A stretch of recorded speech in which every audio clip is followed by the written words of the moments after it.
Welcome back to Simple Human Design. I'm Charlie, and today we have a really different episode for you. I was actually interviewed on the Human Design Projector Society podcast by Zette Harbour, and I wanted to share that interview with you because the reason why Zette has set up the Projector Society podcast is because it's so important, especially at the beginning of your journey, to really connect with those that are similar to you, i.e., that are the same human design type as you. And really, her mission is to bring projectors together, to make them feel seen and heard. And I was just honored to be able to speak with her and share my journey. And you'll see in this interview that I actually break down my deconditioning journey. So I tell her all about the 4 years of deconditioning that I have done using the human design system as a projector. And actually, Zette herself is currently training to be a certified analyst for the International Human Design School.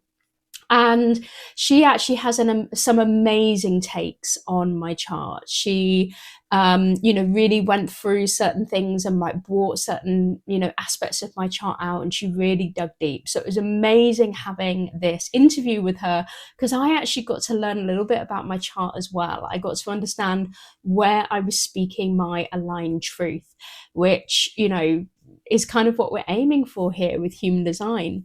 So if you're listening on a podcast app, the interview would be absolutely fine for you to listen to. However, Zette does share my chart within this interview and her chart as well. So you may want to listen or watch this on YouTube just so that you can see what she's looking at and where she's like picking out these little bits of expression from my chart. But like I say, you'll be absolutely fine listening to it on the podcast app as well. So thank you very much for joining me. And here is my interview with Zette Harbour of the Human Design Projector Society. Enjoy. I'm Zette Harbour with the Human Design Projector Society podcast, and I am delighted today to have Charlie Garnham here with us. Charlie, please tell us a little bit about you. Hi, Zette. Thank you so much for having me onto the podcast. So, hi everybody, I'm Charlie and I'm from the UK in the Southwest. And in human design terms, I'm a 5/1 splenic projector. Fantastic. We'll be excited to hear more about that. The 5/1 profile is got a lot of richness to it to explore. Splenic authority projector, another area of deep richness. So really delighted. One of the things I like to share with someone, particularly if this is maybe the first one they're viewing, is the purpose of the Human Design Projector Society and podcast is to create a place where projectors are recognized. That's my job here, is to recognize you and to hold up maybe some mirrors or open some doors in which you then see yourself as being recognized by me so that you have the opportunity to increase your awareness of who you truly are and that beauty and brilliance and power of being a projector, which most of the messaging out there is that projectors are a little bit powerless, right? We don't have sacral energy. We don't have consistent and reliable sacral energy. And so it can bring in this feeling of, oh, it's terrible to be a projector. When in fact, there is this extraordinary and fascinating quality of powerfulness that only projectors possess. And so I am so delighted to explore that terrain with you today. Yes, it's going to be brilliant. I know it already. Good. So before we do begin your chart, I do like to show the viewers my chart so they have a sense of where I'm coming from, the lenses through which I'm viewing this. And as you can see, I am a self-projected projector because I have nothing defined below the G center, and my G center is connected to my throat. The ajna is optional, and it could also include definition in the head center. But essentially, this openness is something that I will allow to maybe inspire me in asking more questions, particularly of any centers that you might have to find down there. And that also my motivation is innocence, the color 6. And it is with innocence that I am opening up these places for us as projectors to share this time and to share this exploration and this curiosity and discovery of the beautiful power of being a projector. So, with that in mind, let's jump into your chart, Charlie. And yes, you also have quite a bit of openness, as we can see. You have an open, undefined head, undefined ajna. You have a fully open heart center, undefined Mm-hmm. solar plexus, and as always, an undefined sacral. So I'd love to start actually by just noting that your motivation is color number 3, which is desire. You and I are the opposite in terms of our motivation. If I transfer away from innocence, I transfer into desire. If you transfer from desire, you transfer into innocence. So it'll be exciting to chat about that a little bit later. So, first, I'd love to hear when you discovered that you were a projector and that such a thing existed, and that you did not have this consistent, reliable sacral energy, and you had this strategy of waiting for recognition and invitation. I'd love to hear how you experienced that. Oh, it was a very incredible experience. And I think like the first couple of months or so, it was despair, but along the side of hope and joy and oh my gosh, I'm different and it's okay. And I think if I look back on all the years of work and pushing to prove my worth and just devaluing myself everywhere, things just started to fall into place for me. And it was really difficult. It was one of the most difficult journeys that I have ever been through to decondition that sacral, but the most rewarding at the same time. I just remember just working for 6 hours straight and then just feeling awful.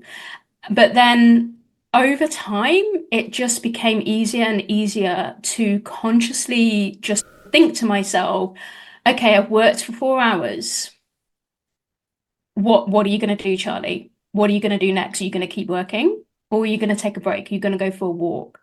And the mind is so strong. The mind's you feel fine, Charlie. So why don't you just keep working? You've got all of this left on your to-do list. Why don't you just keep going? Because you know that it's going to be fine when you finish. No, really not. And to overcome the strength of that mind, the strength of that conditioning that I had, and I was maybe 35 when I discovered human design. So many years of conditioning of you have to work hard, you have to work 12 hours a day, you have to do this, you have to do that. And yeah, it just eventually it all just fell away from me. And it's the most rewarding experience to decondition that sacral. Mm, wow. Thank you for sharing it that way. It's so rich. And I feel like so many of us projectors can relate to that so deeply. Do you feel inspired to share with us how long you've been in your experiment? Yeah, absolutely. So I take my experiment very seriously, actually. And I can tell you that I've just finished my 4 years of experimentation and I've just entered my fifth year. And yeah, it's the most rewarding thing that's ever happened to me. Gosh, congrats. And thanks for being a leader in this way and inspiring us all. Tell us more about the relationship of the 4 years in terms of a deconditioning cycle. Oh, I feel like each year has brought me a different joy or a different issue to overcome. And the first year was definitely all about my authority. And even now, I'm still learning about my authority, but that first year was very special for me to be able to really lean into what it means to be intuitive, what it means to be splenic, And also just what actually feels in your body, how it presents itself, and how it changes over time as well. And I think that first year was really important for me to follow my body. And it wasn't even that I was following my intuition necessarily, I was literally following my body. So, one of the really silly little practical things that I always tell people is I maybe sometimes I will say to myself during the day, the mind will say, Charlie, you should go for a walk. And obviously, that word there is should. And it's should I or should I not? And what I used to do, and this is just innate now, is if I just walked downstairs and put my shoes on and put my coat on and walked outside, then I just knew that was correct for me because I dropped my mind and I stopped thinking about it. But if my body moved towards it, then it was correct. And if it didn't, then I wouldn't hate on myself. I wouldn't say, oh, Charlie, you should have done this and you should have done that. You just relax into knowing that your body will tell you when the correct time is to do something as simple as walking. And I always say to people, every single day we make micro decisions. Things like when to stand up, when to work, what to eat, what to do.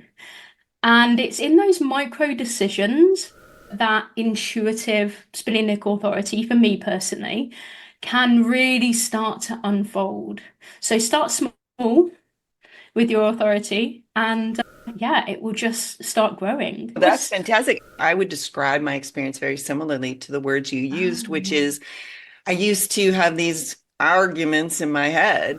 Is it time to do this? Is it time to do that? Something as simple as, oh, I should take a shower. And the mind's, but you, like you said, you put your body in front of whatever it is. And if your body has energy and wants to do it, it just does it. And the mind just doesn't have anything to say about yeah. it.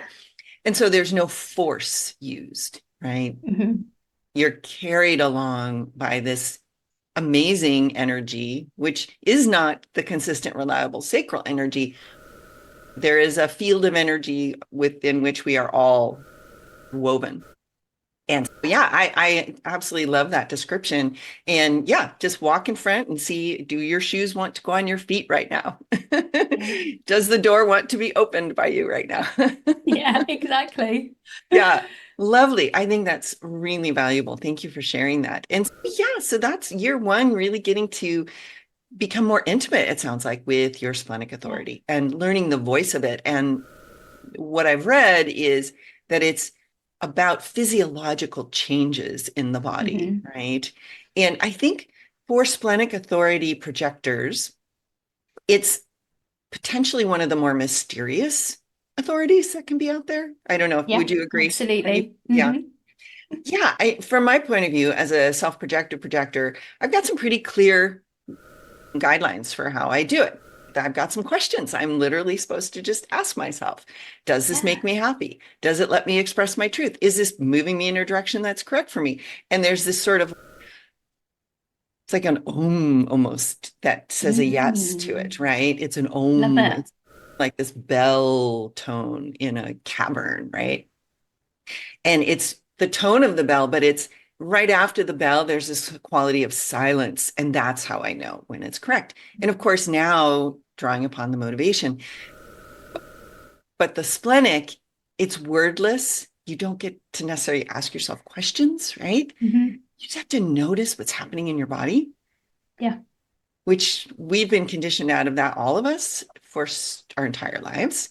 Yeah, And exactly. and we also live in a world that isn't quite interested in you making choices that you cannot rationally explain or justify, right? Yeah, and I think that's half of the issue with all authorities in the human design system is that when you use your authority to make a decision, it's not logical sometimes, and you're sitting there going, it would be a great opportunity, so why not? Like, why can't I do that? But actually, it's because more and better and more beautiful opportunities are gonna open up if you said no.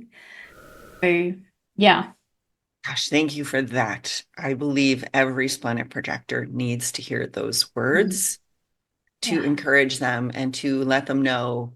if they are early in their experiment or they struggle with hearing the voice of the splenic, to know that's what happens if they give themselves over to this experiment. Because it's really ultimately, Ross says, just follow your strategy and authority. That's all you got to do, right? Yeah.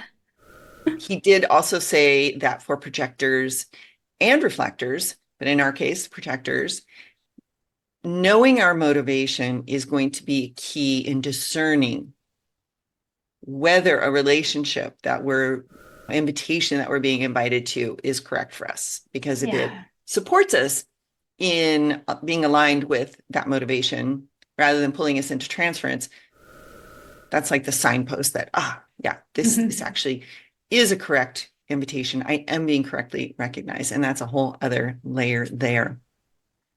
All right, that's beautiful. Thank you so much. All right. Yeah, tell us about year 2, 3, and 4. 2, 3, and 4. Gosh. So I think like year 2 was around deconditioning my sacral, but also understanding my definition of my root center as well, because both of them can be construed similarly in the sense that it is energy and the root center is physical pressure. But the thing that I learned about myself was that I put a lot of pressure on myself, but I did that internally. And actually, my mind thinks that it's external. So my mind thinks, oh, this person over here wants me to get this done. This person over here says that I need to do it by this date. And actually, that's not true at all. The other people around me were not putting pressure on me. I was putting pressure on myself. So, as well as deconditioning that sacral to understand when enough is enough and that I don't need to work and go and say yes to everything, but also to release that pressure that I put on myself to get things done and to move. Both of those together really came into, I don't know, just like more of a abundance lifestyle, more joy within my life because I could just surrender to knowing that what will be, and my spleen would just lead me into something amazing without that pressure that I put on myself, or without that doing and going of that sacral center. So I think that was like my second year experiment, and yeah, what I learned from my second year for sure.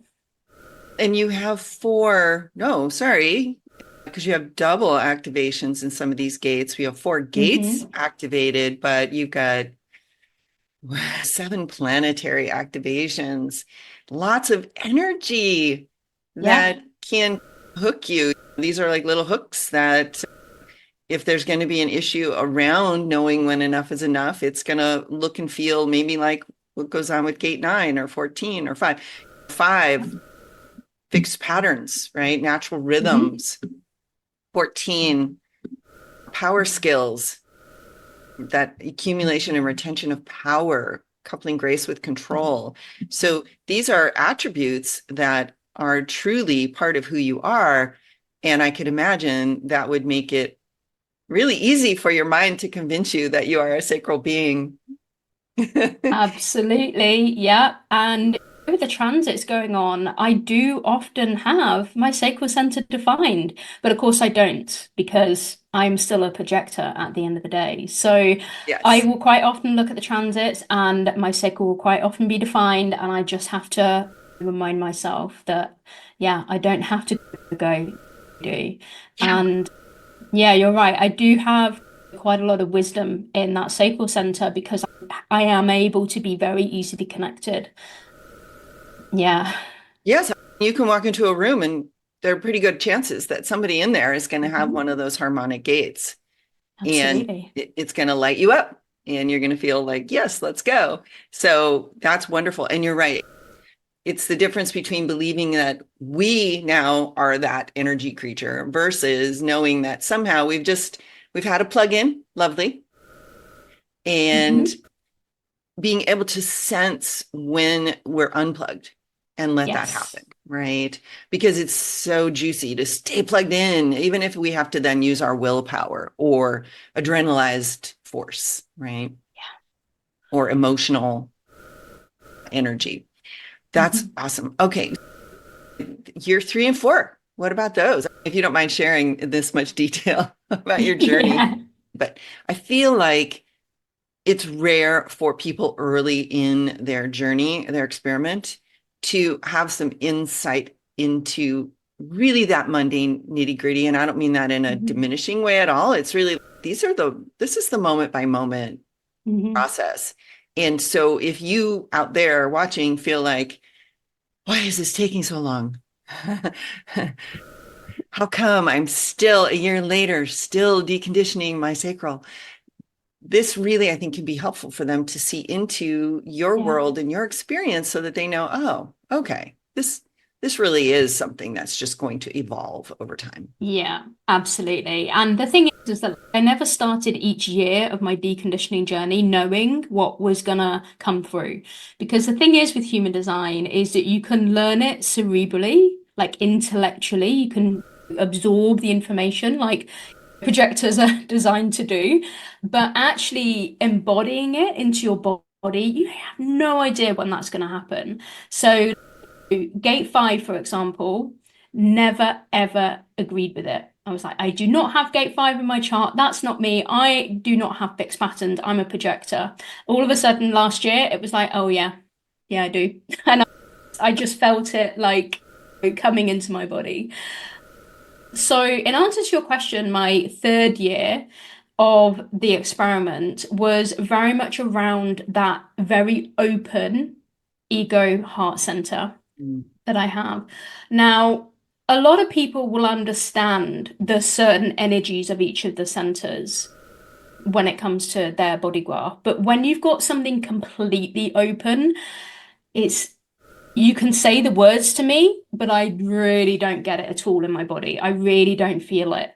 And even with the transit or being connected to someone that hooks me up in that way, I still don't really have a really big understanding of it. And this is where I've had to raise my conscious awareness of my self-worth, enable just to enable me to heal all of that trauma and issues and everything that I've had through crushing my own self-worth over the years.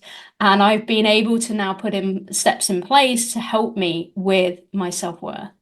And for a projector, the first thing that needs to happen, and unfortunately, it's not a quick and easy solution. So, the very first thing that a projector ever needs to do is to recognize themselves fully and deeply. And I'm really sorry, but that's going to take a long time to do. And once you've recognized yourself in that way, then other people will start to really recognize you as well. And one of the reasons why it takes so long for a projector to do this is if you think of the shape of our aura. Mm. So it is penetrating and focused onto the other person. So we are always constantly looking deep into the soul of the person that's in front of us, which is why one-to-one interactions for a projector are beautiful. But it's hard to turn that really deep, penetrating aura around onto ourselves. And sometimes I like to describe it as you are a jar of jam and you've got a label on that jam. You know who you are, but actually, other people, they can read the label. But yeah, you need to know what's inside of you. Amen. That is what this is about, Yeah. is you're self-recognizing. I'm recognizing you. You're Mhm. self-recognizing. I'm recognizing my parts of myself in your story, and others who are watching, they're recognizing themselves in your story. I hear your wisdom and the power of your truth coming through. Now we're at year 4. Tell us about last year. Okay, my fourth year. Okay. So I would love to tell you all about my individual circuitry that I came into, not came into awareness because I learned what individual circuitry was back in year 1, maybe year 2. But for me, having two individual channels that make up my chart essentially, I really started to be what I call weird. in my fourth year. And weird in a wonderful way, of course. And I've always known that I'm weird or strange, except that the weirdness that I feel is very much like I am just normal. I just say whatever and I am just normal. But the sort of reactions that I get from other people then make me feel, okay, I just said something there that was weird. And all I've said is something that they haven't thought about because I'm a projector. So I think the year four was very much leaning into being unique, being weird, being, as one of my human design teachers calls it, letting my freak flag fly. And I think I've brought that out in some of my branding for my business and just the way that I am sometimes on social media. Like I say, and this is a little bit of a fifth line thing as well. I say what I see, and I see things that are different and unique and weird. And some people love that, and some people really don't. And that's okay because the people who don't can move away from me, and the people who do can draw in closer to me. And we have this product in the UK called Marmite, Mhm. and it's either you love it or you hate it. And that's how I always want to be with my 5-1 and my individual circuitry. That's my fourth year of the deconditioning journey is I want to be Marmite. You're going to either love me or you're really going to not. I love that. Let me pull your chart up because I want to let our viewers also see. Yes, so your individual circuitry is here with the 1-8, right? Hmm. The channel of inspiration, a design of a creative role model. For you, it's in your personality north node, which is a Yep. really important element in who you are. It's also your design north node. And then your design Saturn, so your unconscious Saturn, which it says right here, line 5, the energy to attract society. So that's fascinating. And then your other element of individual circuitry, as you mentioned, is your channel of struggle. And look at that. You've got a lot going on in there, 5 Hmm. activations. Your way, what you're here to communicate in your personality, Mercury, is a part of this. Like, what makes it life worth struggling, or what makes, the struggle worth it? Yeah. And preserving individual integrity through opposition to detrimental forces, the energy to Hmm. integrate with others in times of struggle. Line 3, alliance. Uh, I'd love to hear your thoughts about that experience. Yeah. There's a lot to unpack there. I think if we go back to the channel of inspiration specifically, as you'll have noticed from there, it is unconsciously defined. And one of the really beautiful things that's happened to me in my deconditioning journey is that I've really been able to tap into my own unique truth, but I haven't necessarily kept that truth down. And obviously, I have lots of deconditioning still to do, and there might be some parts of me that I am keeping down, but I've really tried to become very comfortable with who I am with that unconsciously defined G center so that I can then express it. A lot of the time, I say things, I have no idea what I'm saying. And just surrendering to the fact that I know that when I open my mouth on something like this, where I have been recognized and invited to come in, I know that whatever I say will land. And that means that I don't get anxiety about speaking, about being on podcasts. I just know, I have a knowing in my body that when I open my mouth, something will land for someone somewhere. It doesn't matter who or where, it will just land. And yeah, that's really big in terms of mental health and anxiety and like really getting out there into the world and being that messenger of the human design system. Yeah, that's one of my most deconditioned areas, I think. Yeah. Beautiful. Here you see your personality north node. So it's your conscious north node, gate 8 holding together, the gate of contribution, the basic worth realized in contributing individual efforts to group goals. I hear that in what you're describing. Line 1, honesty. I think you've expressed that beautifully. The truthful acceptance of limitation and recognition that it can only be transcended through sharing. And so I think in general, a lot of people think being weird or freaky is a limitation, right? Yeah. And certainly if we're not recognized and invited correctly, it will be limiting.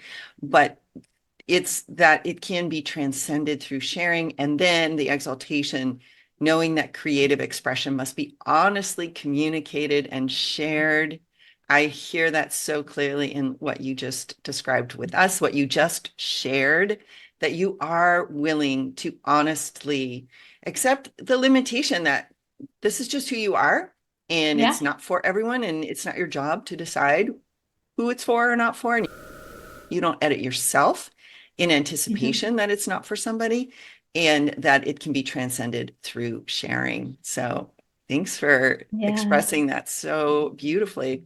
And that's your Love that. conscious part of your channel of inspiration. As you were Yeah. describing, you've got that fully unconscious flow there, which is the line 4 for gate 8, respect, the gift of naturally recognizing the contributions of others, and particularly the acknowledgement of those who lead by example. Either the drive to contribute and be an example to and for others. I hear that in what you're describing. Or there may be times where a gift for contribution that's not conditioned by limitations. So, for instance, the limitation doesn't predict individual worth, is what they're saying here, right? Yeah. And that would just emerge unconsciously from you in terms of your North Node, which is really about how you're viewing the world in which you live, right? The place that you inhabit and Yeah. your spot in it. And then your design Saturn in your gate 1 is a line 5, which is great because that's very resonant for you. The energy to attract society, the power and drive to stay with the creative process, or eccentricity that, though attractive, will limit the drive. So you may experience either of those. The more we follow our strategy and authority, the more likely we will experience the exaltation. And again, neither is bad, neither is good. It's merely that one may feel more energizing and Yeah. fulfilling, and one may feel less. And so the more we follow our design, the more fulfilling we will feel, more fulfilled we will. So yeah, that's really beautiful. And it does come from your identity, who you understand yourself to be, the direction that's correct for you. And for anyone around you as an undefined G, especially, you Yeah. can offer that. And to connect to higher self, higher source, and self-love. You have the 10, which is Yeah. really the self-love gate, right? And it's in both your Neptunes. That's a veiled, mystical, maybe some Yeah. illusion right there. That Oh, here you go. Here you are, the heretic, line 5. Yep. A direct and overt challenge to norms. So yeah, good on you for that. You are Marmite. The Yeah, norm is strawberry absolutely. jam, and you get to be Marmite. Yay, wonderful. It's so amazing because I didn't really intellectually know from the human design system what you've just told me. So I haven't looked at my lines and everything else around what we've just talked about, but you've just pointed it out to me. And I'm like, oh, so I knew it. This is like something that I know in my body. I just didn't realize in human design that that's what it was. So Yes, well, there amazing you learning for go. me. Thank you, because this is what, at its foundation, at its core, Ra talks about.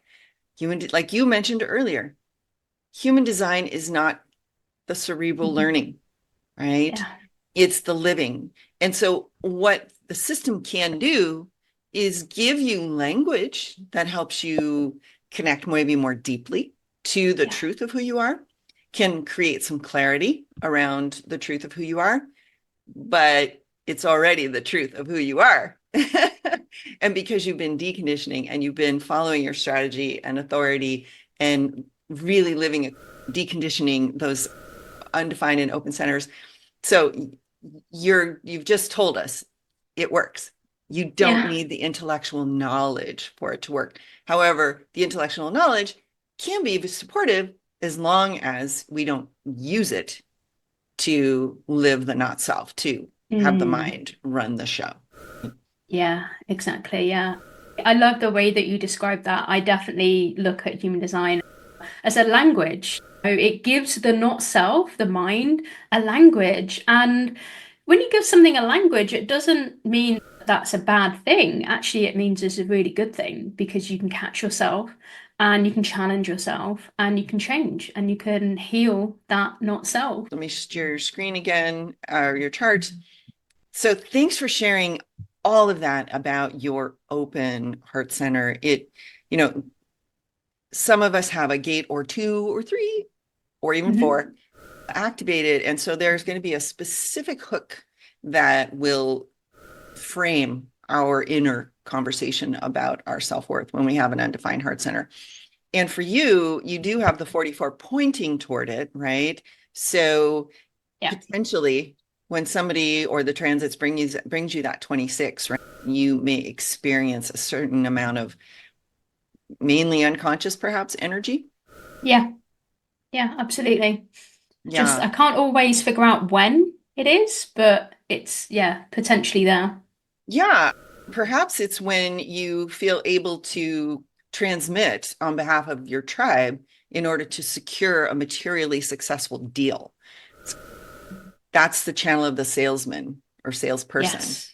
And so it's, hey, I can transmit because you do have the 44, the gate of alertness in Mercury, which is all about communication, how Mm. utterly synchronistic. And line 5, manipulation. We all give manipulation a bad rap. But if we don't literally manipulate things, like you cannot eat food unless you manipulate it. That's one of the things about the language is it really helps us release our attachment to judgment. So line 5, manipulation, the success of any interaction based on the absence of preconditions, where the instinctive recognition of the pattern leads to the possible manipulation of others. Again, not for ill and not for good, Mm. purely Yeah. in service of the tribe. And because it's splenic, it will have something to do with enhancing because this gate is about the immune function.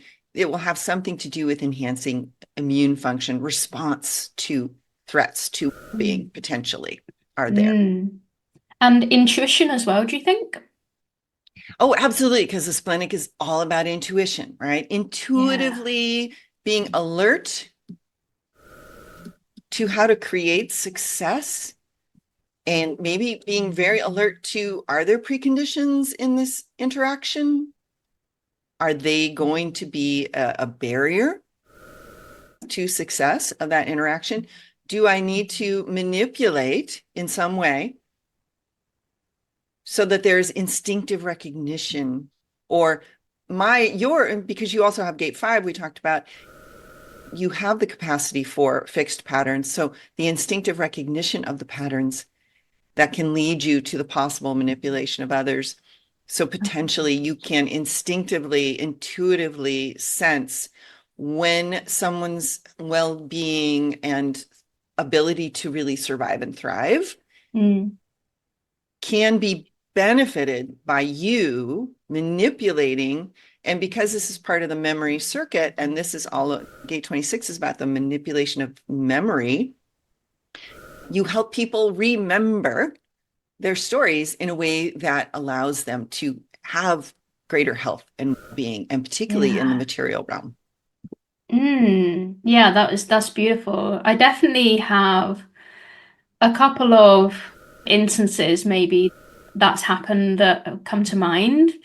And one of the really unusual, and I never ever thought that I would be here on a podcast telling anybody this, but one of the really unusual things about splenic authority or any definition of the spleen, because it doesn't have to be a splenic projector or a splenic manifester, is actually communication without the means of technology. So without actually texting someone or messaging someone in any form, but still being able to send a message about health. Usually, this is where I've been experimenting with it, and them somehow receiving that message and thinking to themselves, yes, I need to rest, or yes, I maybe need to do this, maybe I need to get out of that particular interaction right now.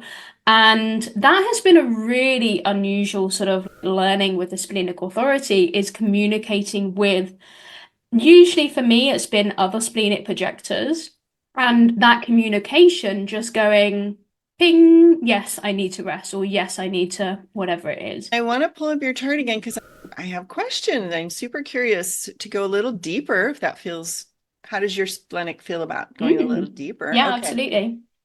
And so tell me if I'm understanding this correctly, is that you are experimenting with this ability, this absolute strength and capacity you have, this talent you have to, with your intuition, communicate. And no mistake here, it's Mercury.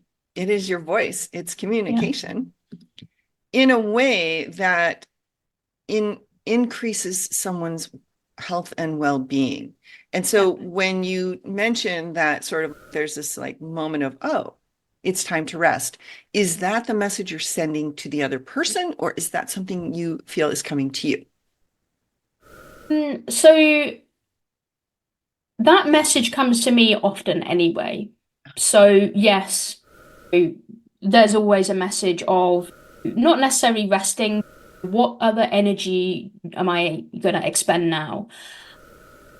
In this particular example, it's the communication to other people to rest. That's what I Um, thought I heard you say. And so I wanted to be really clear because that is an amazing way to experiment with, again, unconscious Mercury mm, activation from the splenic intelligence that you are born to have, right? yeah, So your splenic song, that's part of your song that's incredibly powerful.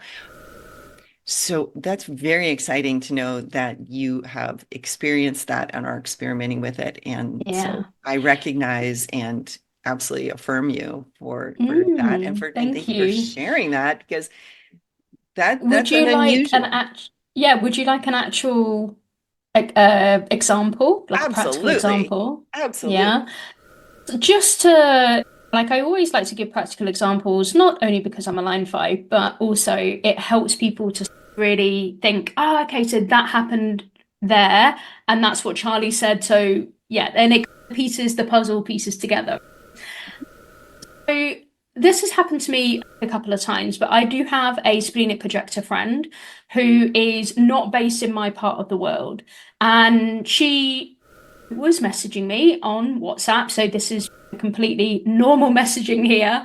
And she was telling me how she's traveling Europe and she's with a manifesting generator and she was going to be gone for like 3 or 4 weeks or so.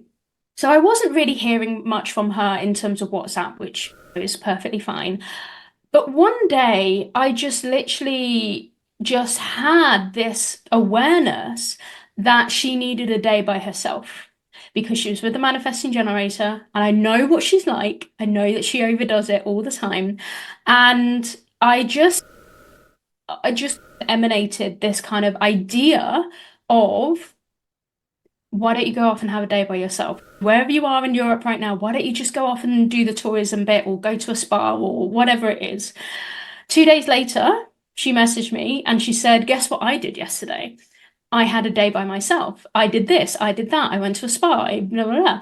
And I sent her that message without actually sending it to her on WhatsApp. It just came from me. And that's not the first time that it's happened. So, yeah, that's my practical example for That you. is so fantastic and so exciting. And yes, when you think about our projector aura, as we've talked, it's focused and probing. And I know that in the foundational materials, information from human design, it's supposed to go like 7.5 feet in each direction. My Mm. experience is that it is unlimited. Mm. Perhaps it's the projector aura potential? I don't know, but I know that I experience it going across great distances. And you've just shared Yeah. with us how you've had a direct experience of that. So I think that's incredibly exciting. And yeah, well done, you. And thank you for offering that inspiring example of how to lead with the truth of your identity, even if Mhm. other people might think, oh, that's weird. Yeah. But who cares? Yeah. And I'm as a fifth, Marmite. You're either going to love me and come towards me or you're not. So, right. And that is the life of the 5-1, right? Which yeah.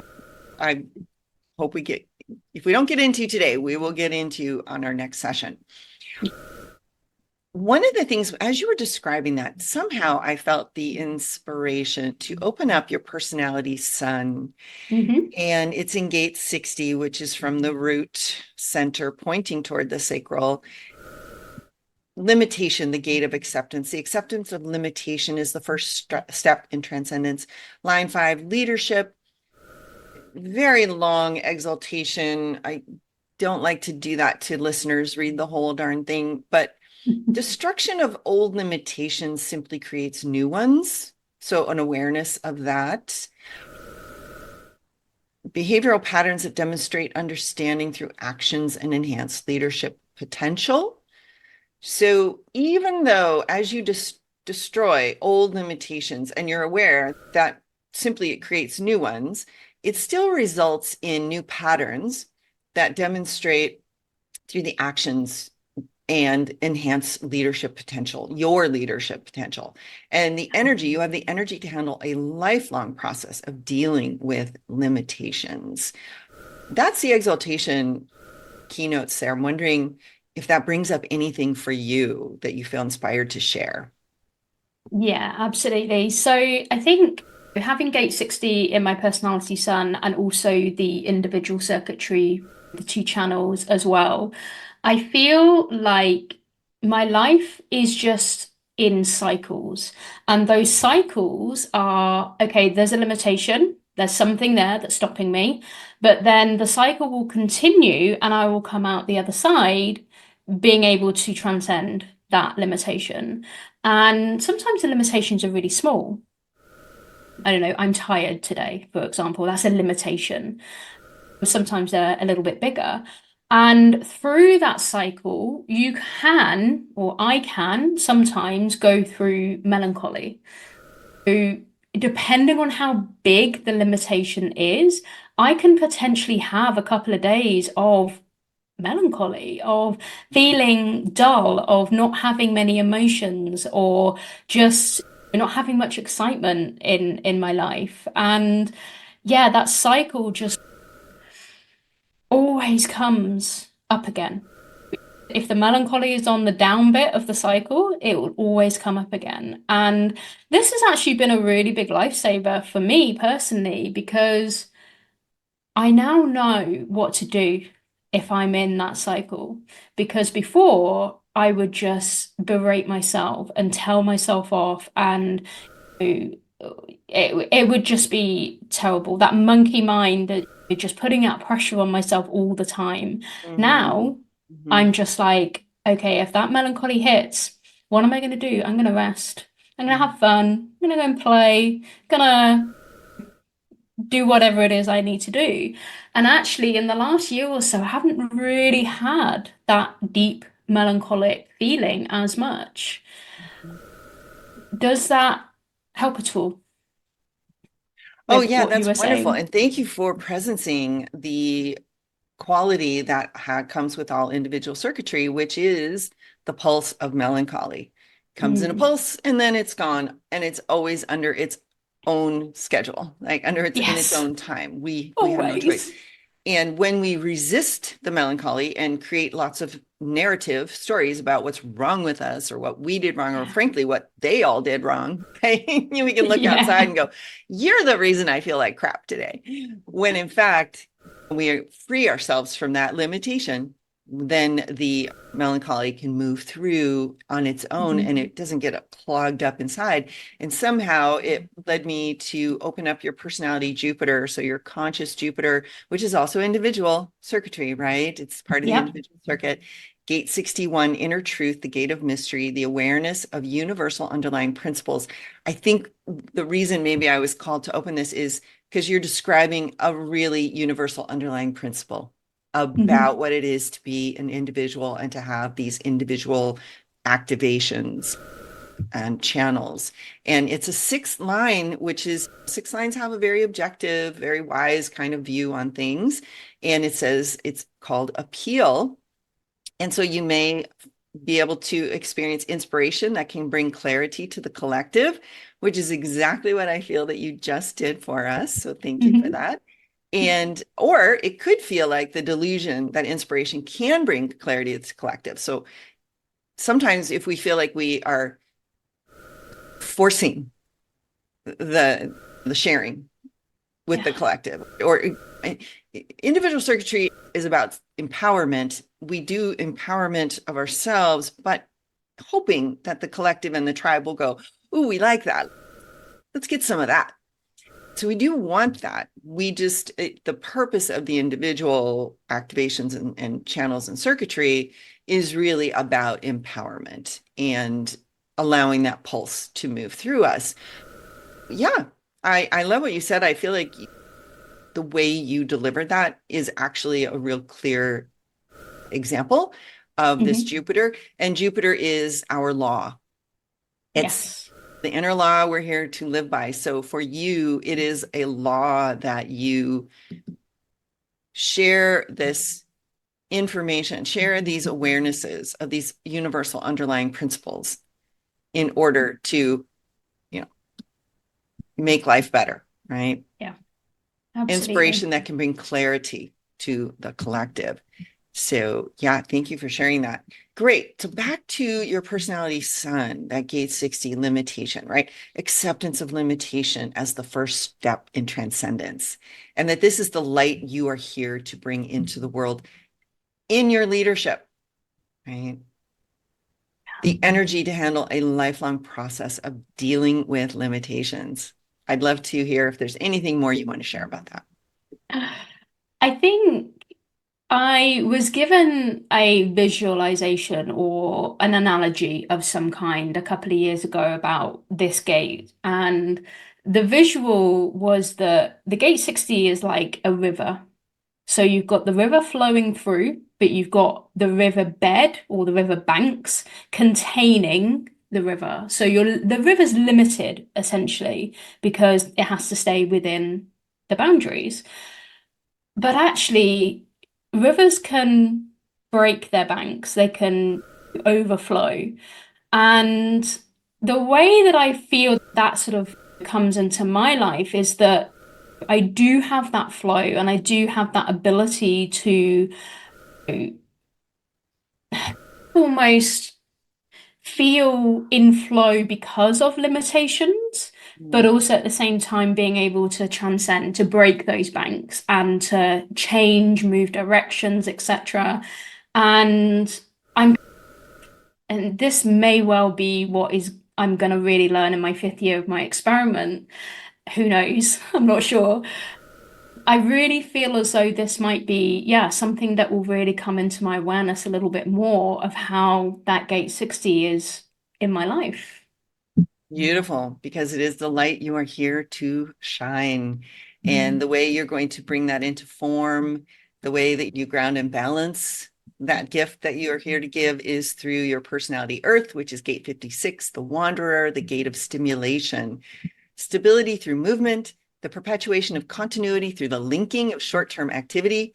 Don't you love Ra and his way of putting words together? It's like, I know what every one of those words mean. What the heck does that sentence say? Stability through movement, right? The river in its banks. Like I really hear that. Perpetuation of continuity through the linking of short-term activity. So what else does a river do? But, as the current flows, as each molecule of water moves, it is linked in perpetuation of continuity. And again, your fifth line called attracting attention, stimulation at its most innovative and unusual, or Mhm. the power of stimulation to provoke and disturb. I'd love to hear anything you want to share with us about that.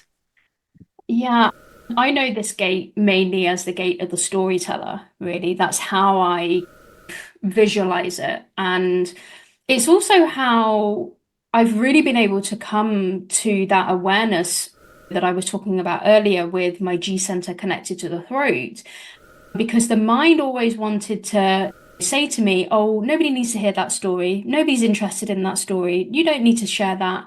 Actually, I do because I have gate 56 in my conscious. So yeah, the storytelling part of it is just something that I really embrace. In terms of Ra's wording here, I do feel, again, just like my 60, I feel like I probably embodied it, but I probably maybe potentially that will drop into my awareness a little bit more in the next coming years for sure. Absolutely. Yes. And often Ra chose words that would trigger the not self's attention. It'll be really lovely to see what you discover about these two elements, such powerful elements of who you are here to be. Okay. Whew. Charlie, there is so much more we could dive into today, and we could spend all day. Like we could I literally spend the know. weekend just exploring your chart deeper and deeper.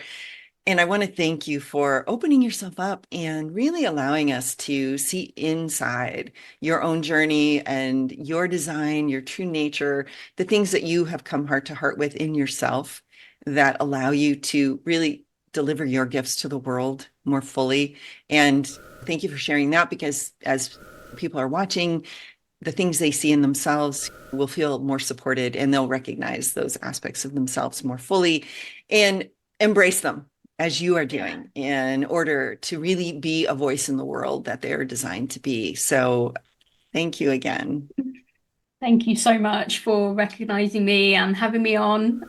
I think it's a really important, just last little tip for any projector out there is just got to have patience and you can't have everything now. It just takes time. So just surrender to what it is, what will be, and have patience with your deconditioning journey because it will happen and it will be amazing. Thank you. Yes, so beautifully spoken. Charlie, tell our viewers where can they find you? So I have my own website as a human design expert. So you can find me at www.charliegarnham.com and I'm also on Instagram at the Charlie Garnham. And yeah, you can come and message me. I have my own podcast as well. And yeah, I just love talking about human design like all the time. So if you ever have any questions or if you want to learn anything about human design, then yeah, come and join my world and we'll be on this journey together. That's wonderful. And I will put the links in the video description as well. And one of the things that's really lovely about your YouTube podcast is that you're giving these really nourishing bite-sized insights into human design. Do you want to tell us a Yeah. little bit about that? Yeah, so I did a little bit of research, just how you do when you're in business. And I found out at the beginning of this year that I had so many people in my audience who just really love the concept of human design, but they found it really difficult to find the time to actually learn it or even just learn about their own chart. So I decided to start my podcast. It was an intuitive decision because I didn't use my mind to do it. I wasn't like, oh no, but I can't do this because I can't do that. And all that sort of stuff that goes on when you want to start a podcast. And yeah, I just came up with simple human design and I wanted to do just bite-sized, yeah, really bite-sized episodes just on one particular part of human design. Do an episode every week and you can come and learn a little bit about human design as and when. Yes, because you're right. if you try to digest all of human design in even one sitting or one weekend, it's too big a meal. So Yeah. having these beautiful little tapas can be a great way to begin. And you are designed to be a leader. We've seen it in a number of the elements we opened today. The fifth line is here to be a leader. You are here to speak things that other people don't want to or would feel afraid to. So thank you for being willing to shine that light and really lead that in this way for all of us. And yeah, I look forward to our next session. Thanks Yay. again. Thank you so much, Zette. We'll see you soon.